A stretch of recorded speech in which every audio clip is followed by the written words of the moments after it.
चलिए बच्चों करते हैं बेटा स्टार्ट। लास्ट क्लास में सर्कुलर कॉइल की ही हम बात कर रहे थे मैग्नेटिक फील्ड निकालने के लिए, ठीक है। एक लास्ट क्वेश्चन हमने आपको करवाया था जिसमें पूरी कॉइल को हमने दो पार्ट में डिवाइड कर दिया था, याद है आप लोगों को। अभी उसके जैसे ही एक दो प्रॉब्लम हम लोगों को सॉल्व करनी है, उसके बाद हम लोग आगे बढ़ेंगे, ठीक है। लिखिए अपनी कॉपी के अंदर next question. In the given figure find the magnetic field in the given figure, find the magnetic field at point O. In the given figure find the magnetic field at point O, ठीक है। देखिए बच्चों, बेटा एक resistance तो हमें दे रखा है यहाँ पर और एक रेजिस्टेंस हमें दे रखा है यहाँ पर, ठीक। इधर से जो करंट आ रही है वो है I और यहाँ जो करंट जाएगी वो भी है I, ठीक है।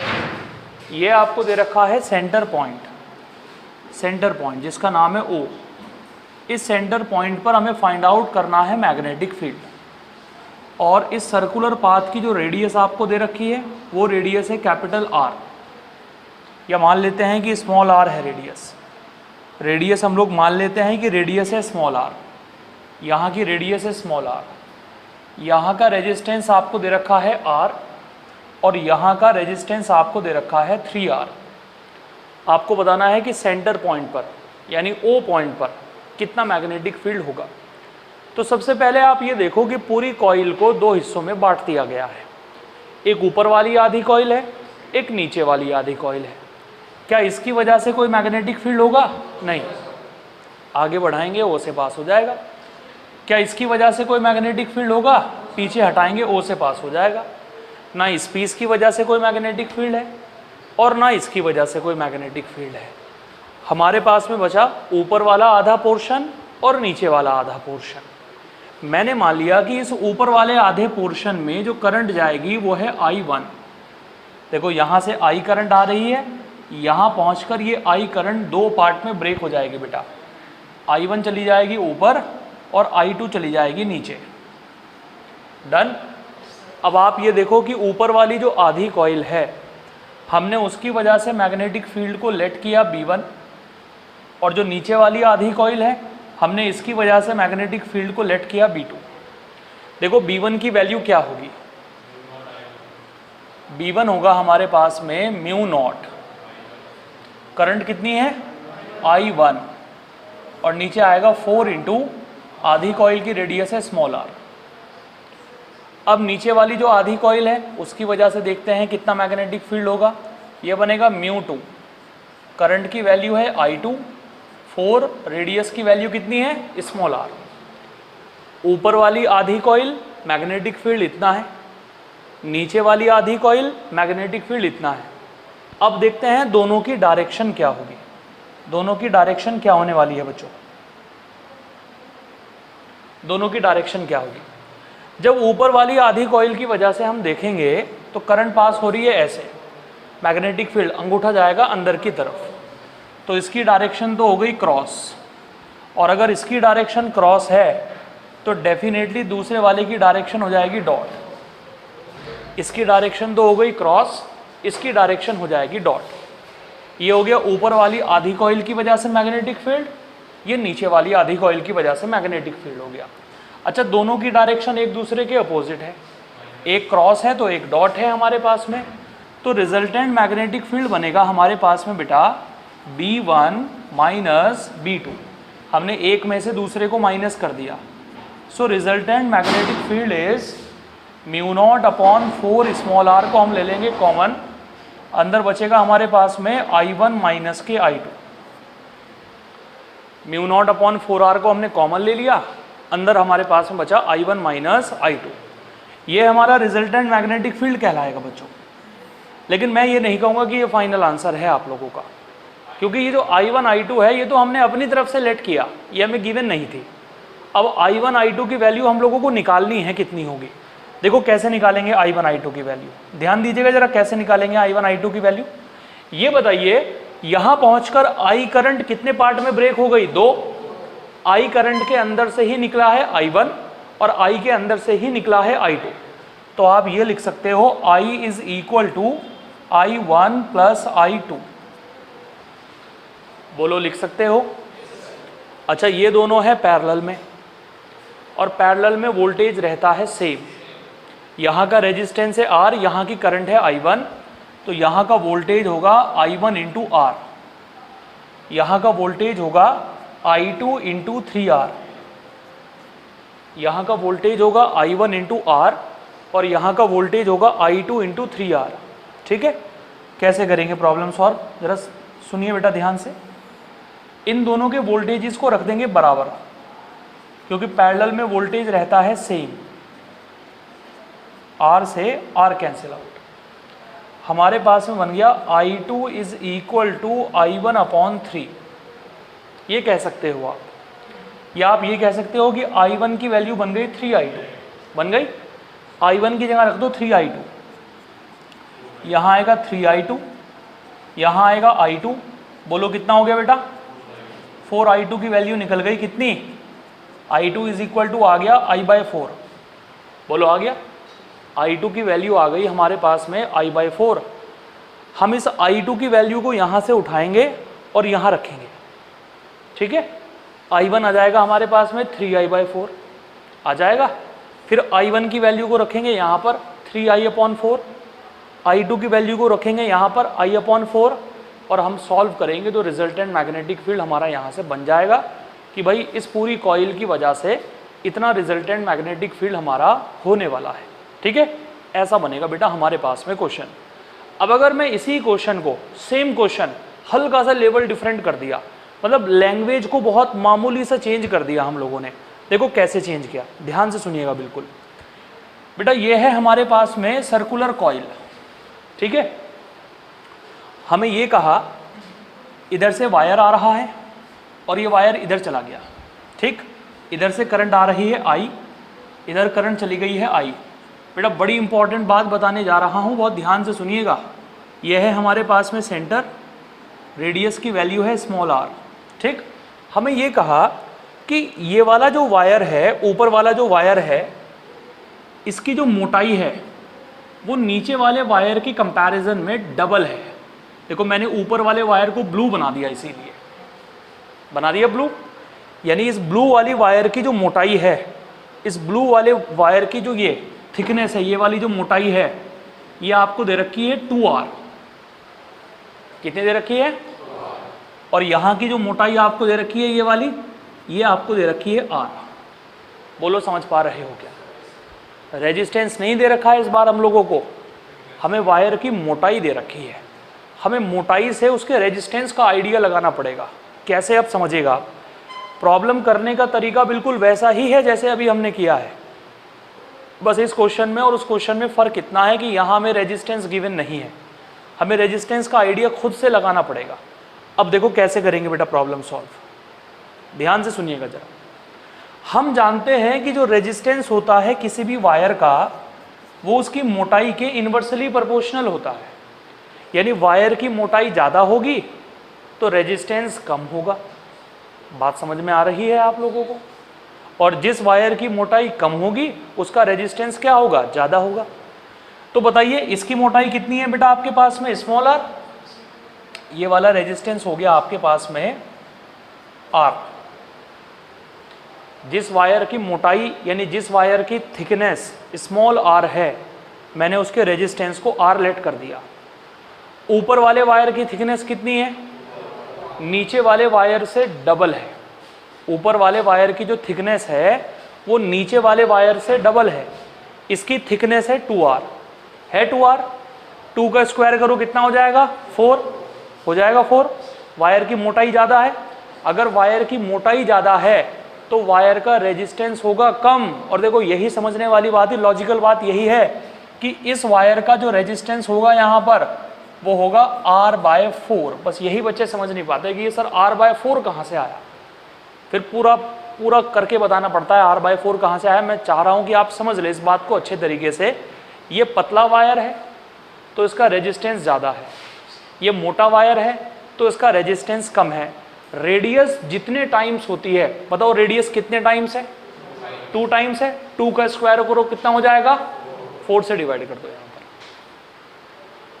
नहीं आया समझ में अभी भी? अरे बताइए। तो इसका रेजिस्टेंस हो गया हमारे पास में R/4। मैंने माना बेटा इस ब्रांच में जो करंट जा रही है, यहाँ जो करंट जाएगी वो है I1 और यहाँ जो करंट जाएगी वो है I2। इसकी वजह से जो मैग्नेटिक फील्ड है वो है B1 और इसकी वजह से जो मैग्नेटिक फील्ड है वो है B2। चलिए सबसे पहले B1 की वैल्यू निकालते हैं। B1 कितना होगा? B1 होगा μ0। बताइए ऊपर वाली आधी ब्रांच में करंट कितनी है बेटा? I1। अरे है भाई। नीचे कितना आएगा? 4। और कॉइल की रेडियस क्या है? R। समझ आ रही बात? कॉइल की रेडियस है हमारे पास में R। ये R और ये R अलग है। ये जो R है ये इसकी रेडियस है और ये R जो है ये इसकी थिकनेस है, दोनों अलग अलग है। समझ आ रही बात? ये हो गया इतना मैग्नेटिक फील्ड बेटा हमारे पास में। अब नीचे वाली आधी कॉइल पर आ जाइए। बताइए नीचे वाली आधी कॉइल का मैग्नेटिक फील्ड कितना होगा? μ0। करंट कितनी है? I2। रेडियस कितनी होगी? 4R। अरे समझ आया? अच्छा ये बताइए दोनों में करंट की डायरेक्शन डिफरेंट है या नहीं है? भाई ऊपर वाली आधी कॉइल में करंट कैसे जा रही है? ऐसे। नीचे वाली आधी कॉइल में करंट कैसे जा रही है? ऐसे। दोनों में करंट अपोजिट डायरेक्शन में है। अगर करंट अपोजिट डायरेक्शन में है तो पक्का मैग्नेटिक फील्ड भी अपोजिट डायरेक्शन में होंगे। एक का मैग्नेटिक फील्ड बाहर जाएगा, एक का मैग्नेटिक फील्ड अंदर जाएगा। पीछे के 2 क्वेश्चन में भी हमने डिस्कस किया कैसे बाहर जाएगा कैसे अंदर जाएगा। थंब रूल लगाकर हम निकाल सकते हैं उसे। यानी पक्का है कि एक का मैग्नेटिक फील्ड जाने वाला है बाहर और एक का मैग्नेटिक फील्ड जाने वाला है अंदर। B1 हो जाएगा क्रॉस और B2 कितना हो जाएगा? रिजल्टेंट हमें निकालना है तो हमें एक में से दूसरे को माइनस करना पड़ेगा। हमने B1 में से माइनस कर दिया B2 को। B1 की वैल्यू आ गई μ0/4, यह है R। अंदर बचा हमारे पास में I1 माइनस के I2। बोलो समझ आया नहीं आया? अब इस I1 और I2 की वैल्यू को आप कैसे निकालोगे जरा समझिए। I1 और I2 की वैल्यू को आप कैसे निकालोगे जरा ये समझिए। बताओ बेटा इधर से कितनी करंट आ रही है? यहाँ पहुंचकर कितने पार्ट में ब्रेक हो गई? I1 ऊपर चली गई, I2 नीचे चली गई। तो हम लिख सकते हैं I is equal to I1 plus I2। Done? बोलो ये दोनों पैरेलल में है या नहीं है? तो यहाँ का वोल्टेज कितना होगा? Current into resistance. करंट कितनी है और रेजिस्टेंस कितना है? R/4। नीचे वाले में करंट कितनी है? रेजिस्टेंस कितना है? R से R कैंसिल आउट। 4 की मल्टीप्लाई इधर करेंगे तो बताइए I1 की वैल्यू क्या निकल जाएगी? 4I2। Any problem? 4I2 को उठाकर यहाँ रखेंगे। 4I2 plus I2 5I2। सो I2 की वैल्यू निकल जाएगी हमारी कितनी? I/5 ampere. फिर I2 की वैल्यू को उठाकर यहाँ रखेंगे। I1 की वैल्यू निकल जाएगी हमारी 4I/5 ampere. This is the value of I2 and this is the value of I1। आप इन दोनों की वैल्यू को उठाओ, उठाकर I1 की जगह रखो, I2 की जगह रखो, सॉल्व करो, मैग्नेटिक फील्ड निकल जाएगा। मतलब ये सर्कुलर कॉइल के ऊपर सबसे अच्छा क्वेश्चन माना जाता है। इससे अच्छा क्वेश्चन बिल्कुल नहीं है सर्कुलर कॉइल के ऊपर, सबसे बेस्ट क्वेश्चन है ये। और मेरे हिसाब से अब आप कर लोगे, आपको आइडिया लग गया है कि कैसे क्वेश्चन सॉल्व करना है। मैं एक और एग्जाम्पल बता देता हूँ कि बिल्कुल अप्रोच क्लियर हो जाए आप लोगों की, किस तरीके से हम क्वेश्चन को कर रहे हैं। ठीक है बेटा? देखो थर्ड एग्जाम्पल क्या है हमारे पास में, सुनिएगा ध्यान से।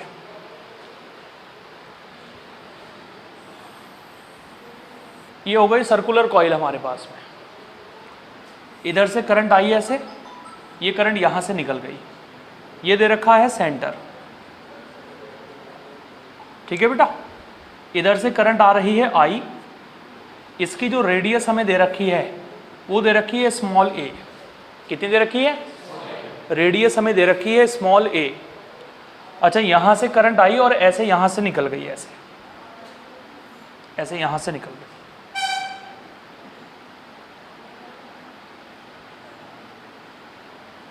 ऐसे निकल गई।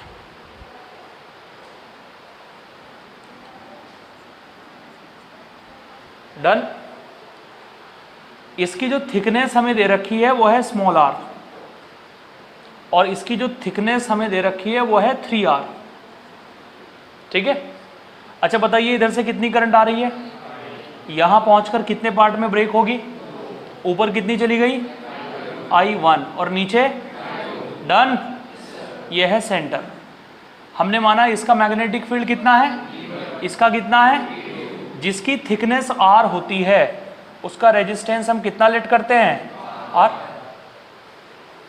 यानी इस पूरे वायर का रेजिस्टेंस, इस पूरे वायर का रेजिस्टेंस मैंने पूरे वायर में ना दिखाकर यहां बना दिया कि इसका रेजिस्टेंस है r। क्लियर है, कोई भी समस्या हो तो मुझे बता देना। अब ऊपर वाले वायर का रेजिस्टेंस देखते हैं। रेडियस बताइए कितनी है, 3 टाइम्स है, मोटाई 3 गुना बढ़ गई। नीचे वाले वायर की मोटाई अगर इतनी है तो ऊपर वाले वायर की मोटाई इतनी हो गई।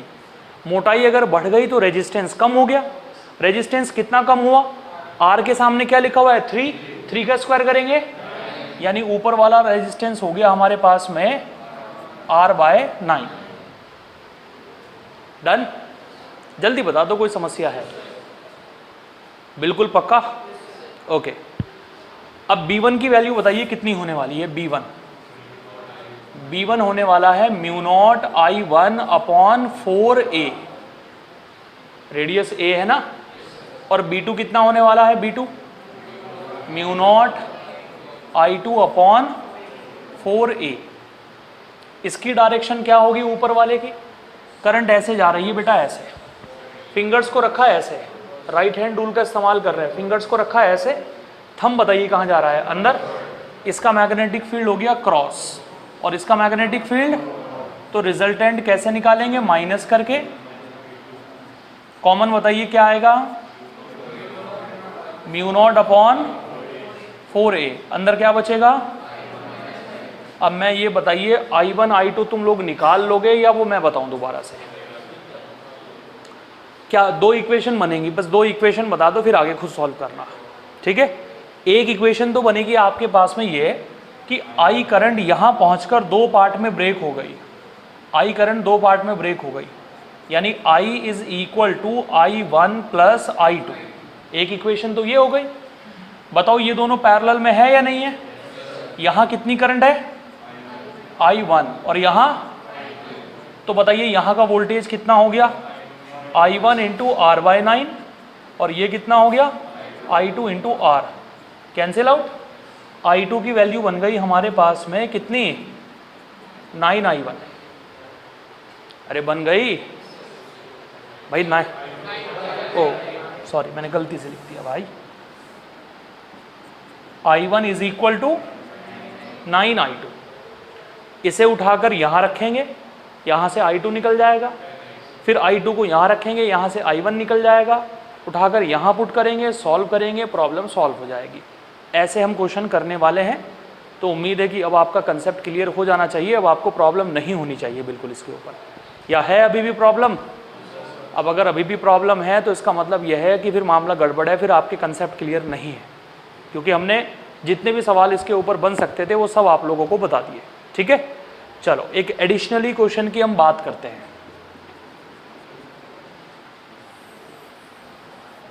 ये दे रखी है बेटा हमें एक सर्कुलर कॉइल,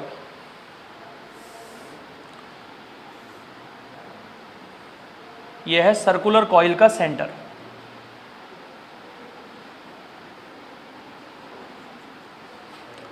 एक वायर इधर से आ रहा है, एक वायर इधर से आ रहा है, इधर से करंट आई ऐसे, यहाँ से करंट घूमकर, यहाँ से घूमकर, यहाँ से घूमकर ऐसे चली गई। ये एंगल दे रखा है आपको थीटा, कितना दे रखा है, ये पॉइंट आपको दे रखा है O, और ये रेडियस आपको दे रखी है R। बताना है कि सेंटर पॉइंट पर मैग्नेटिक फील्ड कितना होगा। Find the magnetic field at the centre of the figure. ये जो फिगर हमने आपके सामने बनाया है, इसके O पॉइंट पर कितना मैग्नेटिक फील्ड होगा। पहले तो ये बताओ मैग्नेटिक फील्ड किसकी वजह से बनता है। जिस वायर में करंट पास होती है उसके चारों तरफ क्या बनता है, तो यहाँ भी वायर में करंट पास हो रही है, मैग्नेटिक फील्ड तो ज़रूर बनेगा। मुझे ये बताओ क्या इसकी वजह से कोई मैग्नेटिक फील्ड बनेगा, क्यों नहीं बनेगा, क्योंकि इसे आगे बढ़ाएंगे तो ये ओ से पास होगा। क्या इसकी वजह से कोई मैग्नेटिक फील्ड बनेगा? क्योंकि इसे आगे बढ़ाएंगे तो ये ओ से पास होगा। डन। तो इसकी कहानी खत्म, इसकी कहानी खत्म। ये एंगल बताओ कितना है? अगर ये थीटा है तो इधर वाला एंगल आ गया हमारे पास में 2 पाई माइनस थीटा। 2 पाई का मतलब होता है 360। पूरा एंगल 360 का होता है ना। अगर ये थीटा है तो ये रिमेनिंग एंगल हो गया हमारे पास में 2 पाई माइनस थीटा। भाई इधर तो वायर ही नहीं है। क्या थीटा की तरफ वायर है? थीटा की तरफ तो वायर ही नहीं है। बताओ वायर वाला एंगल कौन सा है यहाँ पर? यहाँ वायर वाला एंगल ये है या ऊपर वाला है? नीचे वाला है ना, नीचे वाला। तो ओ पॉइंट पर मैग्नेटिक फील्ड बनेगा बेटा। एंगल बताइए कितना है? Minus theta upon 360। या आप एक काम करो, ऐसे लिख दो 2 पाई माइनस थीटा और 360 का मतलब होता है 2 पाई। ठीक है। एंगल को रखा ऊपर, जो भी आर्क का एंगल होगा उसे ऊपर रखा, 360 से डिवाइड किया। और बताइए पूरी कॉइल का मैग्नेटिक फील्ड कितना होता है? पूरी कॉइल का मैग्नेटिक फील्ड होता है ये। होता है या नहीं होता है? तो कुल मिलाकर हम ये कह सकते हैं कि ओ पॉइंट पर जो मैग्नेटिक फील्ड बनेगा वो इतना बनेगा। डायरेक्शन बताइए क्या होगी इसकी डायरेक्शन? बेटा करंट पास हो रही है ऐसे, फिंगर्स को रखा हमने करंट की डायरेक्शन में, अंगूठा कहाँ जा रहा है? बाहर। और बाहर जाने का मतलब क्या है? डॉट। और डॉट का मतलब तो समझते हैं आप लोग, perpendicular outward. Perpendicular. Done. Any problem? चलिए नोट कर लीजिए, फिर आगे बात करेंगे।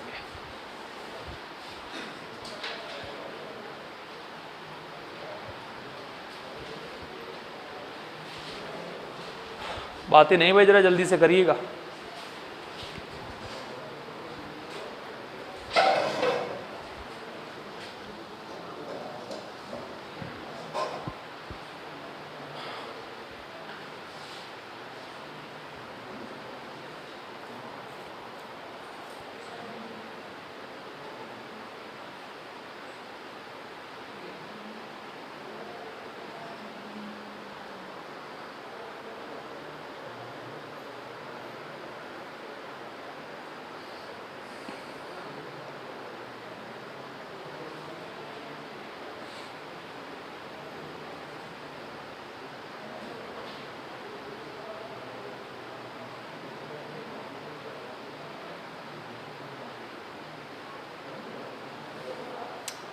अरे बातें नहीं भाई।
हो गया बच्चों? हो गया? पीछे।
देखो आगे बच्चों,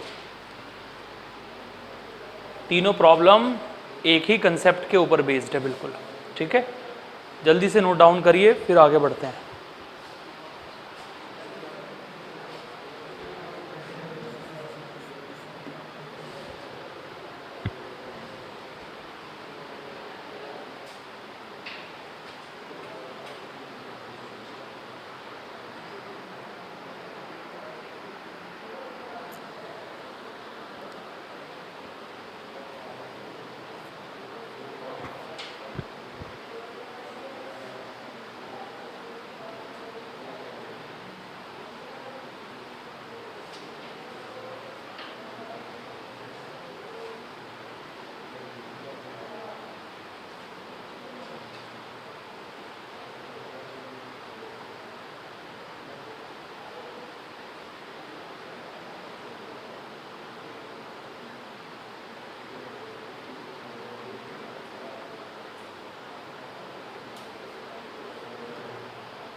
बोलो बच्चों।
लिखिए आगे,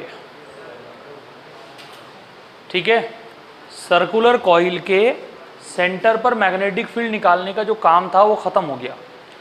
अब हम बढ़ जाते हैं बायो शेवर्ट लॉ के अगले एप्लीकेशन की तरफ।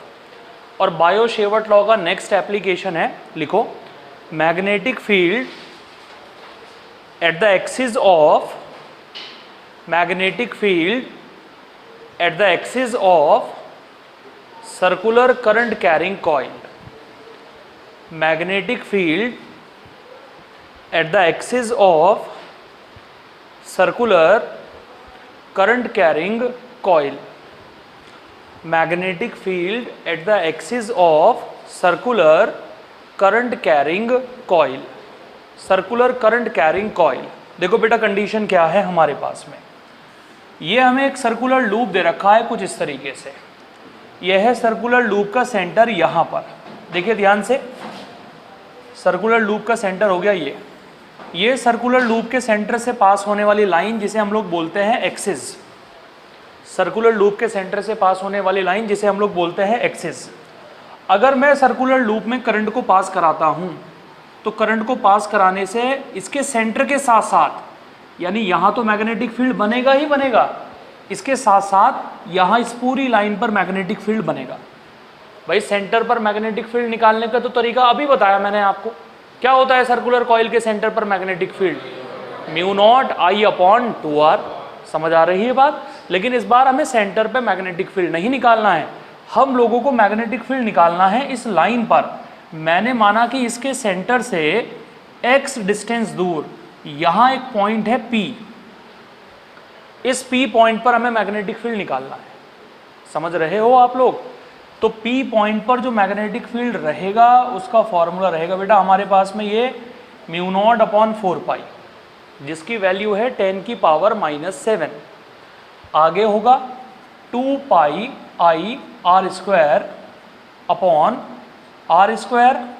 प्लस x² की होल पावर 3/2। लीजिए साहब, अगर आपको सेंटर पर मैग्नेटिक फील्ड निकालना है, लूप के सेंटर पर, तो लूप के सेंटर पर मैग्नेटिक फील्ड का फॉर्मूला है ये μ0I/2r। ये लूप के सेंटर पर मैग्नेटिक फील्ड का फॉर्मूला है। और अगर आपको लूप के सेंटर से x डिस्टेंस दूर, चाहे तो इधर या इधर, लूप के सेंटर से x डिस्टेंस दूर, चाहे आप यहाँ निकाल रहे हो या आप यहाँ निकाल रहे हो, इतना मैग्नेटिक फील्ड होगा लूप के सेंटर से x डिस्टेंस दूर। ठीक है, अब इसमें कौन सी चीज़ क्या है जरा समझ लीजिए। μ0/4 क्या है बच्चों? 10⁻⁻7 tesla metre ampere inverse. I आप जानते हैं, I का मतलब है करंट, R का मतलब है लूप की रेडियस, और X का मतलब है यहाँ से लेकर यहाँ तक की डिस्टेंस। समझ आ रही है बात आप लोगों को? इतना मैग्नेटिक फील्ड होगा लूप के एक्सिस पर। अगर मैं इस फॉर्मूले को थोड़ा सा और सॉल्व करूँ तो मैं क्या लिख सकता हूँ? सुनिए ध्यान से, ये बताइए लूप की रेडियस क्या है, तो लूप का एरिया कितना होगा? लूप का एरिया होगा πr²। बोलो होगा या नहीं होगा? अब मुझे आप एक बात बताइए बेटा, ये क्या लिखा हुआ है और ये क्या लिखा हुआ है? बताओ, πr² एरिया बन जाएगा या नहीं बन जाएगा? तो फॉर्मूला बन जाएगा हमारे पास में ये μ0/4 2IA/r² प्लस x² की होल पावर 3/2। अगर ये लूप अकेला ना होता, इसके अंदर आप n टर्न्स देकर रखते हैं, n टर्न्स, कई बार वायर को घुमा कर रखते हैं आप लोग। अगर इसके अंदर नंबर ऑफ टर्न्स होते तब मैग्नेटिक फील्ड का फॉर्मूला होता ये, नंबर ऑफ टर्न्स के होने पर मैग्नेटिक फील्ड का फॉर्मूला होता ये 2NIr²। बस n का टर्म और जोड़ देना है आपको इसके अंदर, नीचे आ जाएगा r² प्लस x² की होल पावर 3/2। इसके अंदर n का टर्म आपको और लगा देना है बेटा, ये बन जाएगा 2NIA/r² प्लस x² की होल पावर 3/2। इतना मैग्नेटिक फील्ड होगा किसी भी लूप के एक्सिस पर। पहले आप ये बताओ कि लूप के सेंटर पर कितना मैग्नेटिक फील्ड होता है, समझ गए? बताइए। अच्छा, ये पॉइंट कहाँ है? ये पॉइंट लूप के सेंटर से पास होने वाली लाइन पर है। ये जो लूप के सेंटर से लाइन पास हो रही है, इस लाइन को हम क्या बोलते हैं? एक्सिस। क्या बोलते हैं? एक्सिस पर इतना मैग्नेटिक फील्ड होगा। इस फॉर्मूले में जो जो टर्म मैंने यूज कर रखे हैं, आपको पता है सारे टर्म कौन से हैं? μ0/4 भी आप जानते हैं, n भी आप जानते हैं, नंबर ऑफ टर्म, करंट भी आप जानते हैं, r का मतलब है लूप की रेडियस, और x का मतलब है यहाँ से लेकर यहाँ तक की डिस्टेंस। अब आपको सिखाते हैं डायरेक्शन निकालना कि भाई डायरेक्शन किस तरीके से हम फाइंड आउट करेंगे। कहाँ पर?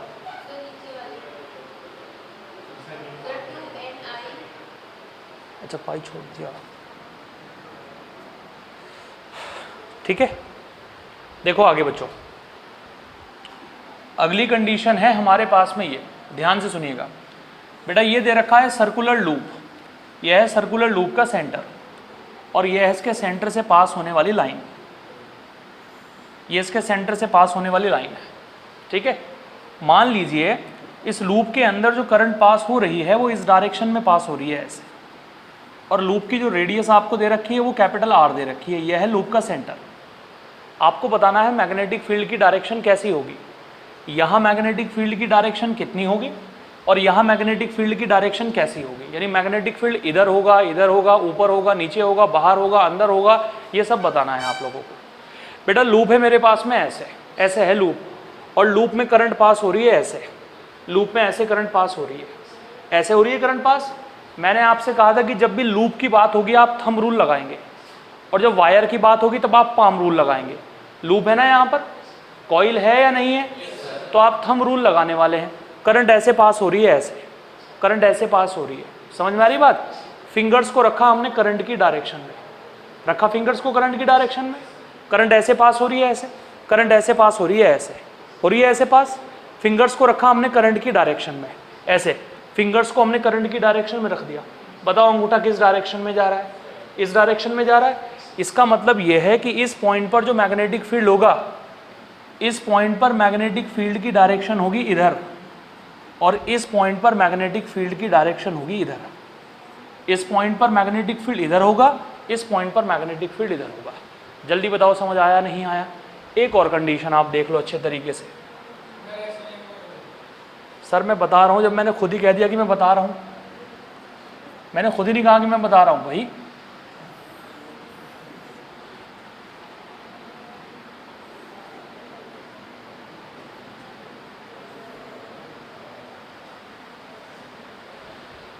बेटा ये दे रखा है सर्कुलर लूप,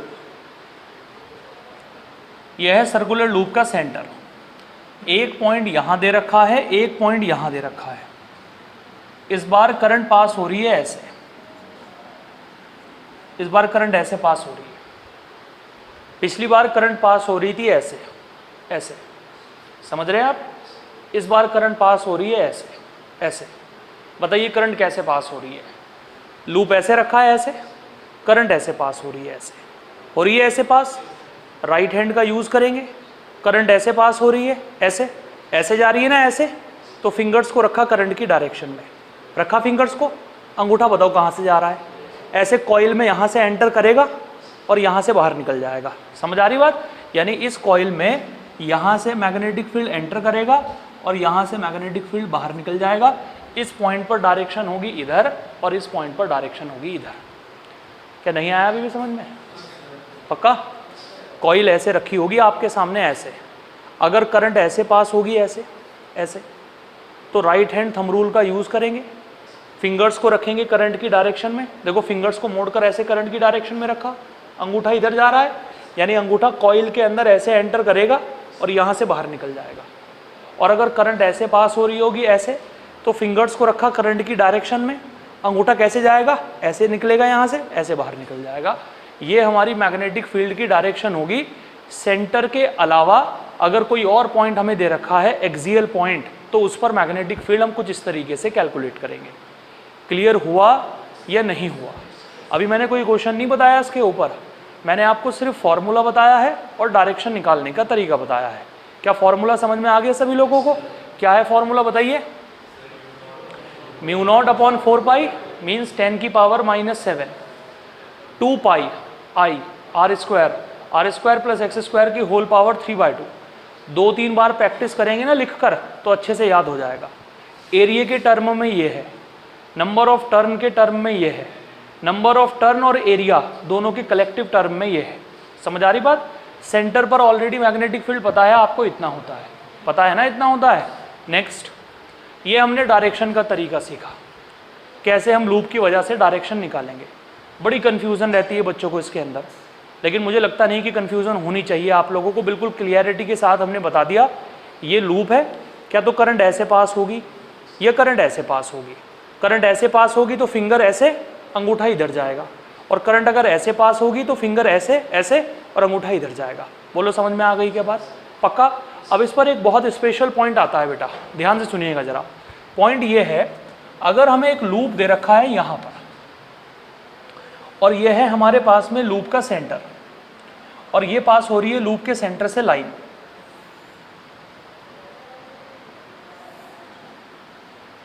ठीक है बेटा?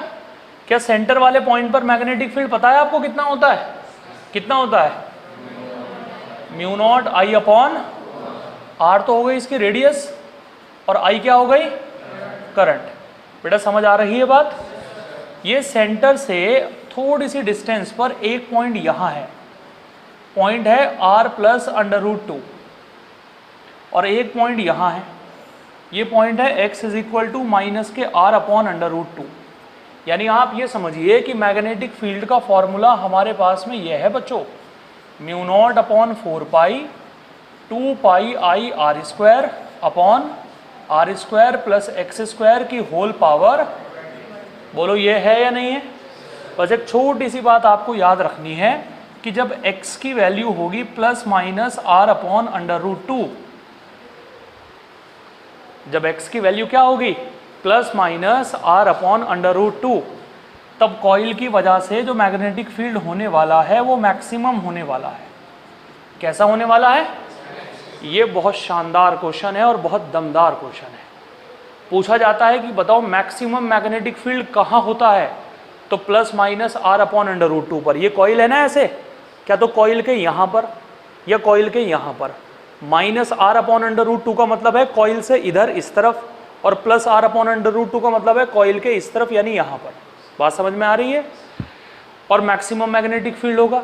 अगर उस मैक्सिमम मैग्नेटिक फील्ड की वैल्यू पूछ ले तो वैल्यू कैसे बताओगे? बस एक काम करना है, x की वैल्यू क्या है r अपॉन अंडर रूट 2, यहाँ से उठाकर इस x की जगह रख देना है। क्या रखोगे x की जगह? r upon under root 2। तो कहाँ की वैल्यू निकल कर आएगी? मैग्नेटिक फील्ड की मैक्सिमम वैल्यू निकल कर आएगी। बोलिए क्लियर हुआ या नहीं हुआ? तो आज तो मैंने सिर्फ रिजल्ट्स आपको इसके बताए हैं, 3-4 क्वेश्चन बनेंगे बहुत दमदार इसके ऊपर। ठीक है, हम नेक्स्ट कंडीशन में इसके क्वेश्चन डिस्कस करेंगे। आप इसे नोट कर लीजिए इतना अपनी कॉपी के अंदर, जल्दी करिएगा बच्चों। और भाई बच्चों, कल का होमवर्क सुन लो अपना, क्या है सुनो ध्यान से। अब तक मैंने जितने भी सवाल मैग्नेट के कराए हैं ना आप लोगों को, कल वो आपको होमवर्क कॉपी में नहीं करने, बीच में से 2-3 पेज निकाल देना, कॉपी के बीच में से पेज निकाल कर उन पेजेस पर करना है आपको अपना होमवर्क। मैग्नेटिक फील्ड के मैंने जितने सवाल करवाए हैं शुरुआत से लेकर अब तक, वो सारे के सारे क्वेश्चन पेज पे करके अपना नाम लिख के स्टैपल करके मेरे पास में सबमिट करना है आप लोगों को। यह है आपका होमवर्क। ठीक है,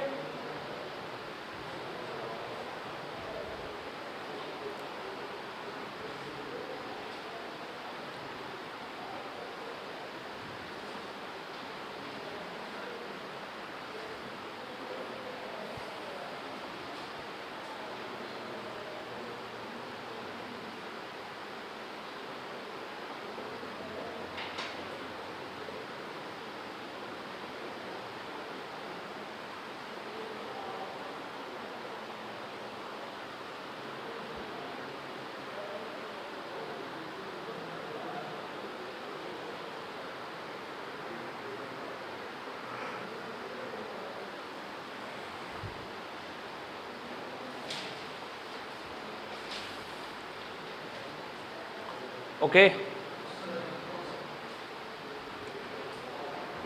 बातें नहीं बस।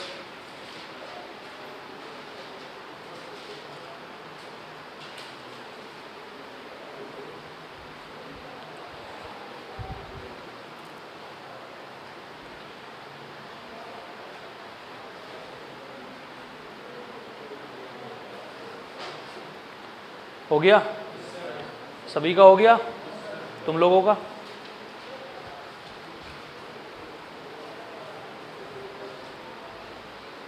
डायरेक्शन बनाइए।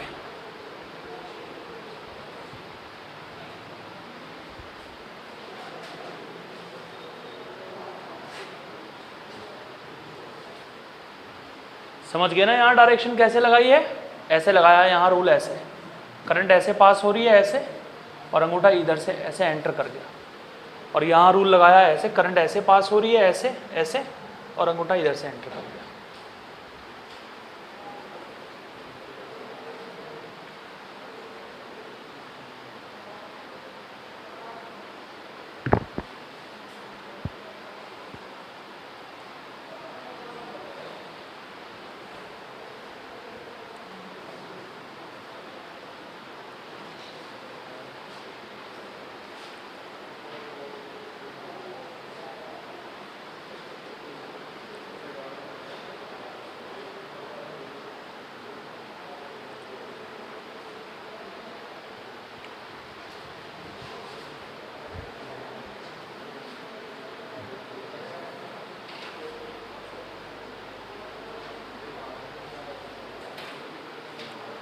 करिए जल्दी से बच्चों।